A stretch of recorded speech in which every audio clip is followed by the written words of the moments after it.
Thank you, Mr. Speaker. I rise for a point of personal privilege. The delegate has the floor. Thank you, Mr. Speaker.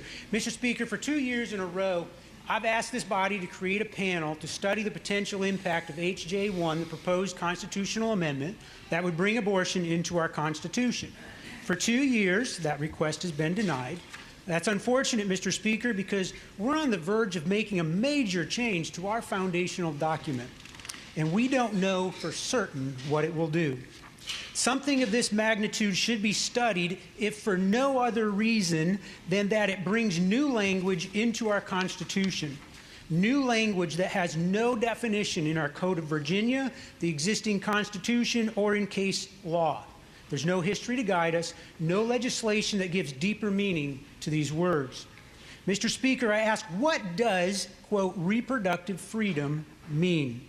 Does it mean that a young woman of any age may seek an abortion without parental consent, without any notification? Based on what I've heard in here, it does. Does that lack of notification or consent make it trivial for a sex trafficker to force an underage girl into an abortion clinic against her will? Based on what I've heard in here, yes, it does. Does reproductive freedom mean that infants who survive an abortion can be left to die without medical intervention? Based on what I've seen here, yes, it does. How far does, quote, reproductive freedom go? Does it open the door for children of any age to seek sex reassignment surgery or hormone treatments?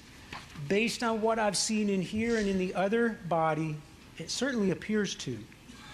Does reproductive freedom apply to men? What if a man decides he no longer wants to be a father to his child, but his partner disagrees? Does that absolve him from all his parental obligations?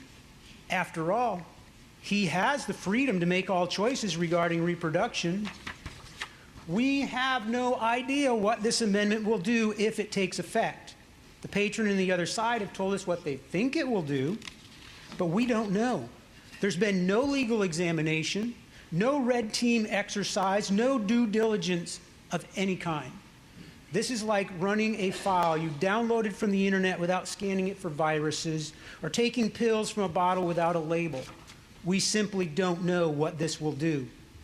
Passing laws without knowing what they'll do is bad, Mr. Speaker. Amending the Constitution without knowing what it will do is far, far worse. We had a chance to study this for 2 years, Mr. Speaker. We did not avail ourselves of that opportunity.